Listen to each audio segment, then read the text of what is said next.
Halo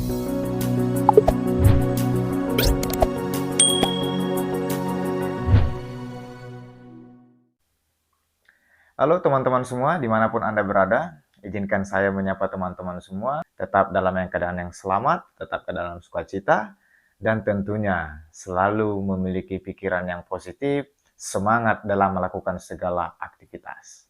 Teman-teman semua, pada video kita kali ini, kita akan berbicara tentang sebuah buku yang berjudul When Religion Becomes Evil, yang ditulis oleh Charles Kimball, yang mana buku ini eksis, sudah diterbitkan, sudah dipublikasikan di tahun 2002.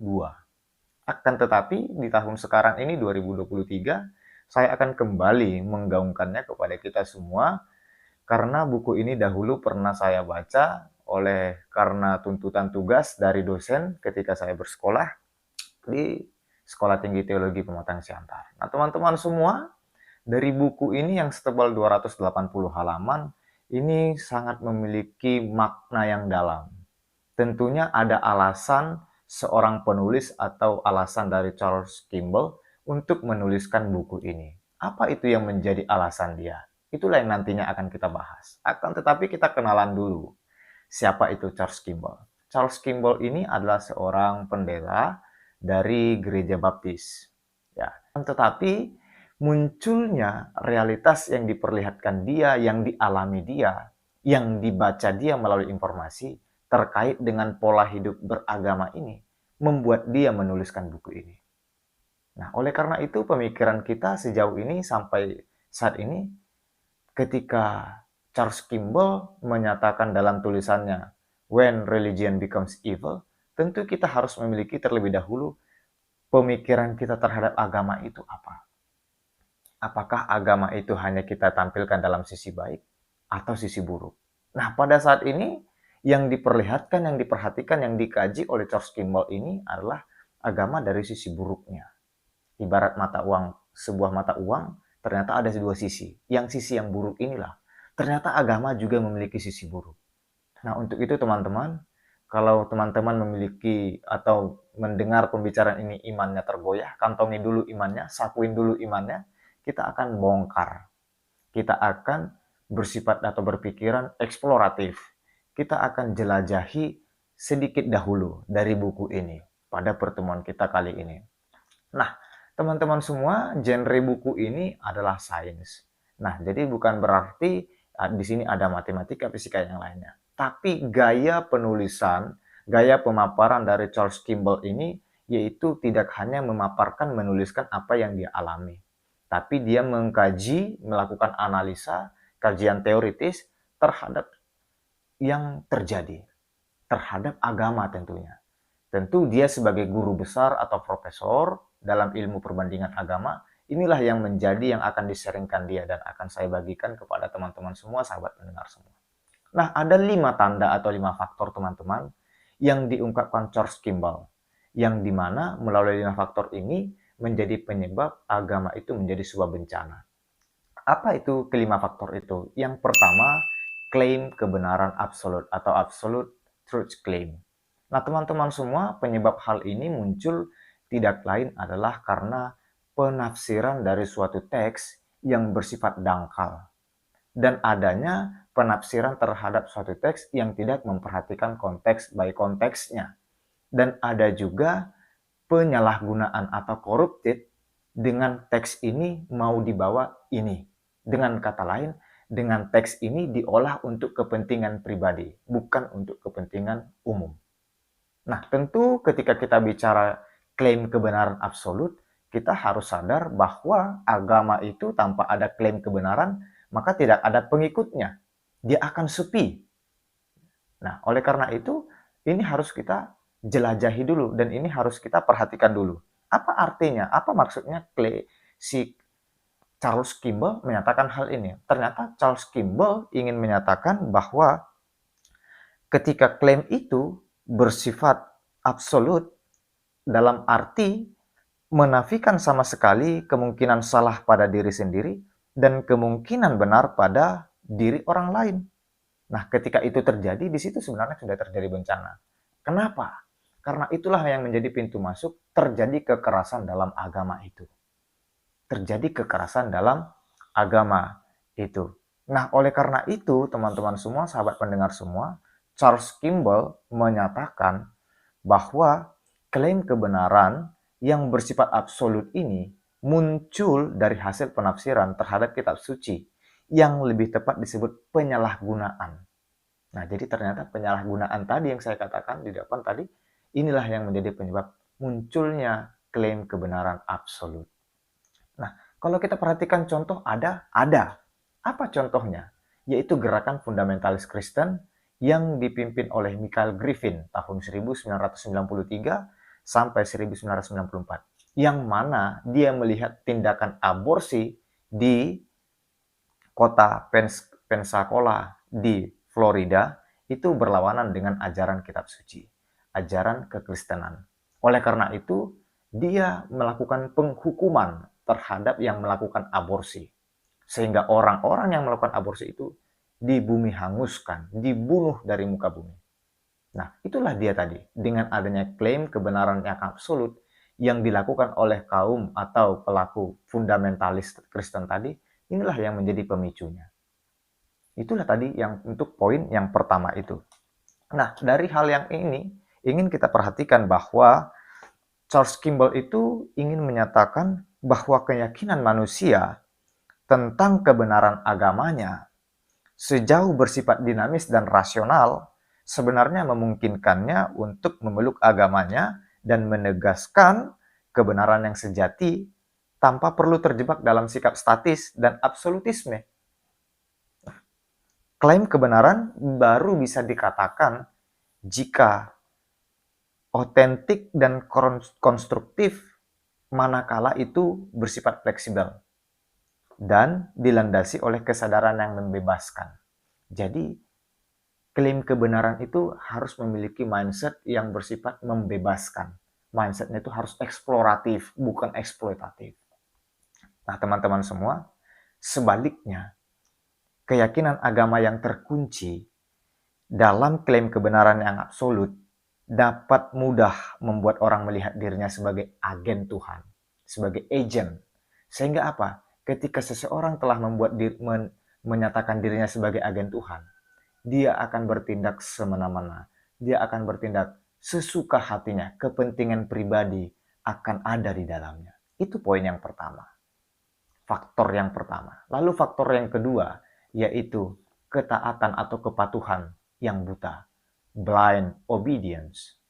Nah, teman-teman, ketika kita berbicara blind obedience, kepatuhan yang buta, tentu ini cenderung jatuh kepada seorang pengajar agama yang karismatik. Kecenderungan kita akan terpana oleh karena karisma yang mengajari itu. Itu makanya dalam kekristenan bukan pendeta sentral, bukan pendeta sentris yang harus diperhatikan, tapi harus teosentris. Kenapa? Karisma dari seorang pengajar ini memperhatikan dan bisa memperlihatkan bom waktu yang sewaktu-waktu akan meledak. Ini teman-teman kita harus pahami. Nah, ternyata dengan kepatuhan buta itu, apabila kita memperhatikan terlalu fokus, terlalu kita menempatkan diri kepada seorang pengajar itu karismatik dari yang mengajari lebih tinggi daripada Allah, disinilah kita akan melihat bahwa agama itu bakalan menjadi bencana. Nah, kalau kita perhatikan, kepatuhan total seperti pada sekte atau kultus, itu juga bisa menjadi tanda bahaya. Itu juga bisa menjadi tanda kejahatan. Sehingga apa? Kalau memang ini sudah terjadi, inilah kekuatan-kekuatan akan berkumpul semakin besar, dan ini akan merebak, ini akan menyeluruh, dan hasilnya orang akan terhimpun. Jadi dengan kata lain, dengan adanya kepatuhan yang buta ini, kita menutup pikiran. Kita menutup pemikiran yang eksploratif. Kita hanya terkungkung dalam eksploitatif. Kita hanya melihat dari segi kebermanfaatan, dari segi menguntungkan. Padahal yang namanya beragama, bertuhan itu tidak mengenal aku diuntungkan, dia dirugikan. Tapi kita bisa mencapai yang namanya rasa itu. Itu poin yang kedua. Lalu ada juga poin yang ketiga. Apa itu poin yang ketiga? Yaitu poin yang ketiga, membangun masa ideal. membangun masa ideal atau establishing the ideal time. Apa yang ingin dikatakan Charles Kimball dari poin ketiga ini, faktor ketiga ini? Yang ingin dikatakan Charles Kimball yaitu menggapai kehidupan ideal menurut Kimball sebenarnya adalah cita-cita wajar dari semua agama. Cita-cita itu biasanya bersifat eskatologis, di mana kehidupan ideal dan penuh kebahagiaan itu akan dinikmati oleh para penganut agama. Nah, keagamaan yang mencita-citakan kehidupan ideal tersebut di dunia, seraya meyakini bahwa kehidupan dunia saat ini pada umumnya telah rusak dan jauh dari cita-cita mereka. Ini kalau dihidupi oleh sebagian sekte atau kelompok dan ini digaungkan, inilah tadi yang teman-teman, ada penyalahgunaan dari penafsiran itu. Sehingga apa? Ketika seseorang atau sebuah komunitas yang melihat dunia ini sudah penuh dengan orang jahat, dunia ini sudah penuh dengan kejahatan, maka seharusnya kita harus begini, begini, begini. Dengan hal ini, ideologi dari sang pemeluk agama atau pengajar agama itulah yang dikedepankan. Tidak lagi melihat dari nilai, tidak lagi melihat dari sisi kebertuhanannya. Ini harus jelas, ini harus kita pahami teman-teman. Nah, dengan kita melihat seperti yang dikatakan Charles Kimball, dia mencontohkan dalam tradisi Yahudi, misalnya pernah tampil seorang atau sosok rabi yang bernama Meir Kahane, yang menggagas berdirinya sebuah gerakan politik ekstrim kanan bernama Kahane Chai atau Catch pada tahun 1970-an. Nah, Kahane menyerukan tema negara Israel Yahudi baru. Nah, kenapa muncul dan Charles Kimball melihat ini? Karena ini sebagai munculnya gerakan ini sebagai jaminan kehidupan ideal bagi umat Yahudi dengan cara mengusir orang-orang Arab dari Israel dan memobilisasi umat Yahudi di seluruh dunia untuk segera hijrah ke Israel. Nah, itulah kita perhatikan. Tidak hanya pada pengaruh Yahudi sebenarnya. Semua agama-agama, khususnya agama Abrahamik, Yahudi, Kristen, Islam, juga melakukan hal yang sama. Bahkan di tengah bangsa Indonesia juga pernah digaungkan. Indonesia, negara agama, Indonesia, negara Islam. Itu pernah digaungkan. Tapi lewat dari gagasan oleh presiden kita yang lalu, yang sudah wafat, Abdurrahman Wahid, Gus Dur. Dia menulis dalam bukunya, Ilusi Negara Islam. Ternyata itu hanya sebuah ilusi. Dan dari situlah kita bisa melihat bahwasanya oleh karena kepentingan-kepentingan kelompok, oleh karena kepentingan-kepentingan suatu sekte, ini bisa yang mengatasnamakan agama, ternyata ini bisa membuat bencana. Ini bisa membuat malapetaka.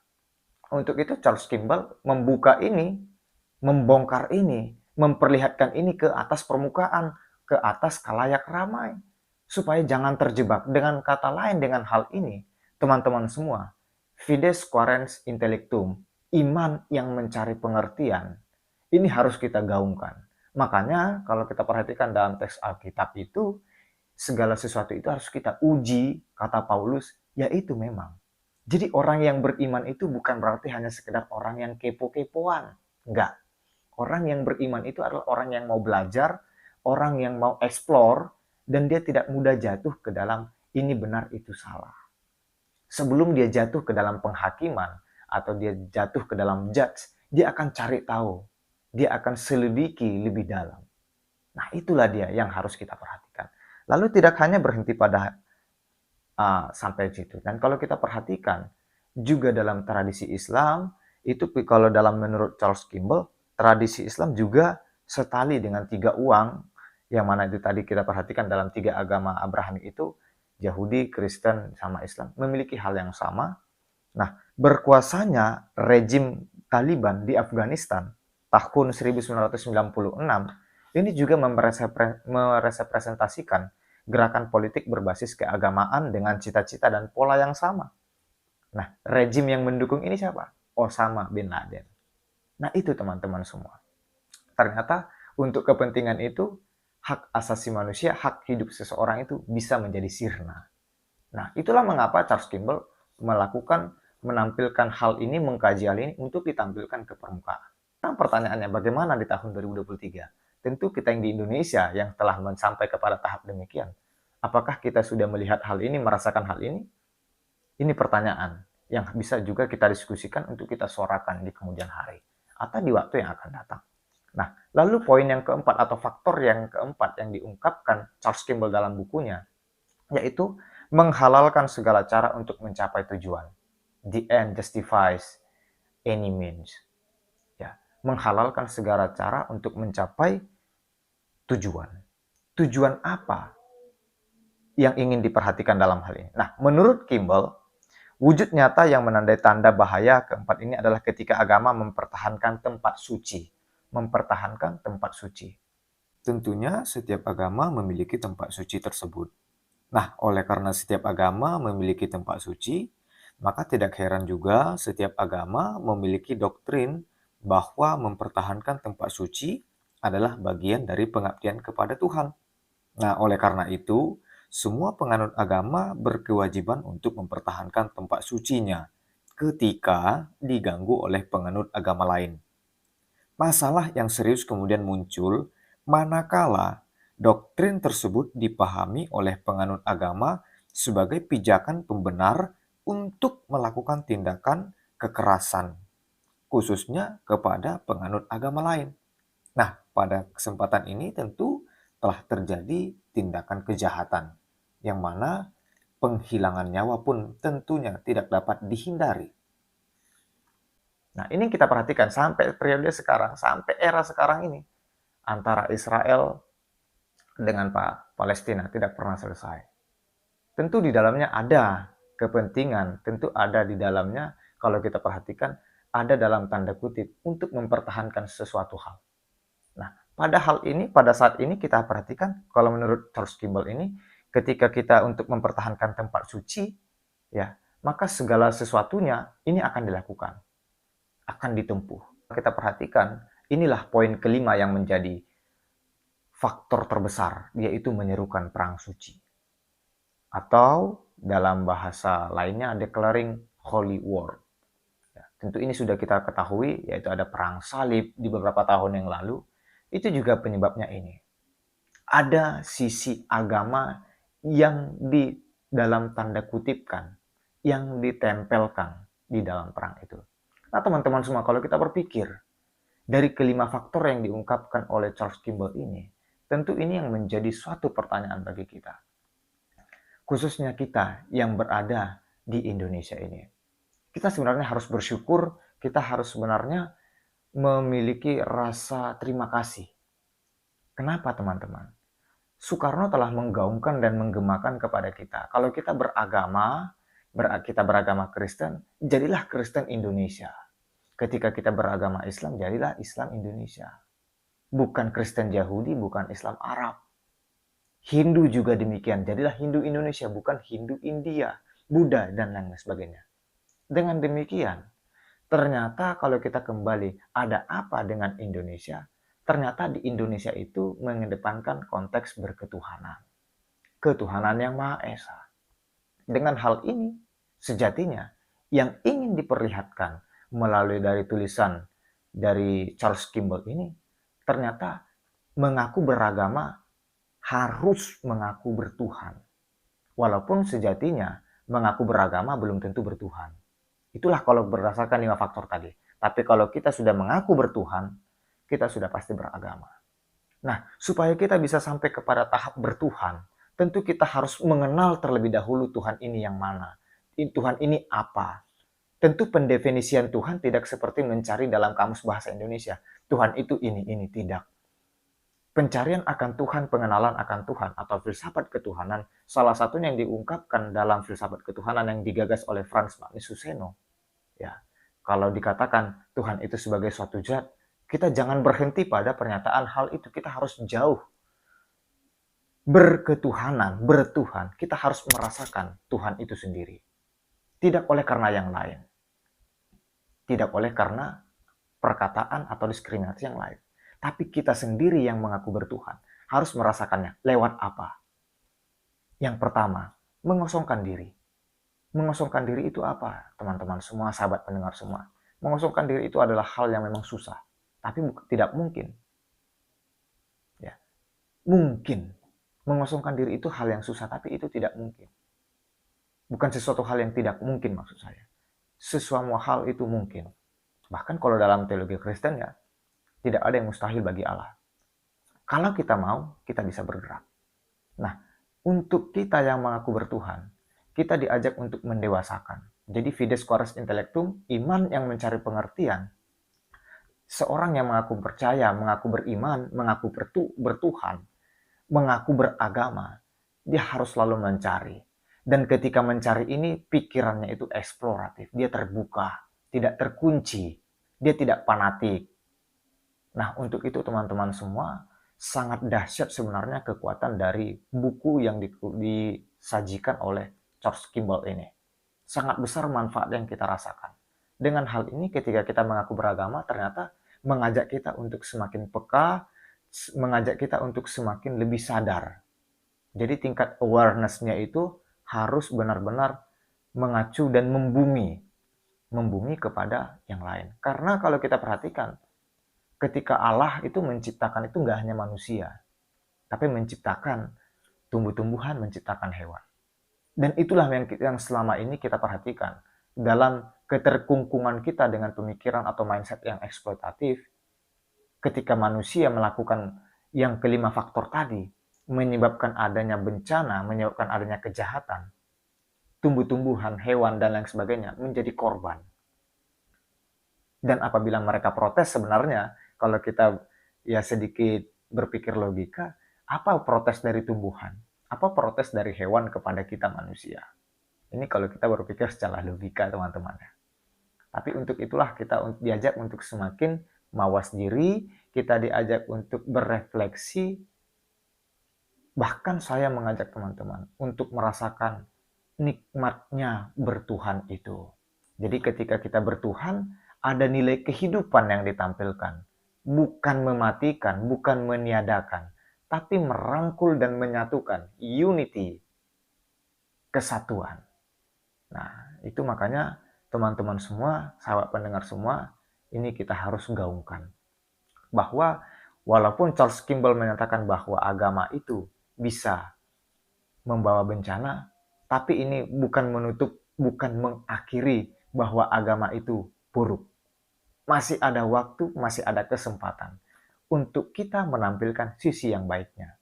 Tentu untuk menampilkan sisi yang baiknya, kita harus perlu belajar, kita harus perlu meminta kekuatan, meminta hikmat dari Yang Maha Kuasa. Sehingga benar, orang yang takut akan Tuhan, orang yang mencintai kebenaran dari Allah, padanya akan ditambahkan segala sesuatu dengan mencari. Jadi ketika orang mencari, carilah dahulu kerajaan Allah itu dalam teologi Kristen ya. Ternyata ketika kata mencari atau search itu memang membutuhkan upaya. Dan ketika mencari itu tidak menutup kemungkinan ada sungut-sungut. Tapi ketika mencari itu kita memang diajak untuk melatih diri. Untuk melatih diri. Dan kata mencari ini juga mengingatkan kepada kita bahwa kita ini harus kembali kepada sang sumber yang tunggal itu, sang sumber yang utama. Jadi agama itu harus kembali sang sumber, dan itu yang harus kita perhatikan. Jadi ketika ada sesuatu hal yang ingin kita lakukan, kita harus mengacu kepada sang sumber. Tuhan menurut Allah itu bagaimana? Perspektif Allah itu bagaimana? Jadi bukan menurut perspektif dari pemuka agama, seperti saya katakan, kita tidak pendeta sentris atau ulama sentris, tapi teosentris kepada Allah. Apa yang Allah inginkan? Nah itu. Nah teman-teman semua, ternyata dari tulisan yang dipaparkan oleh Charles Kimball ini, kita sangat diperkaya, kita sangat dimampukan untuk berkembang, beriman, berkembang, berinovasi. Jadi kiranya teman-teman semua bisa melihat ini dengan kacamata yang positif. Dan ini bukan akhir dari segalanya. Tapi lewat tulisan Charles Kimball ini, kita bisa semakin diajak untuk transformasi. Transformasi secara iman, transformasi secara emosi, transformasi secara spiritual. Karena dunia ini semakin menawarkan segala sesuatunya yang mengajak kita untuk bisa jatuh ke dalam sisi yang baik, bisa jatuh ke dalam sisi yang jahat. Oleh karena itu, kita harus benar-benar mencermati, mengamati. Sekian teman-teman video kita kali ini. Sampai jumpa di video selanjutnya.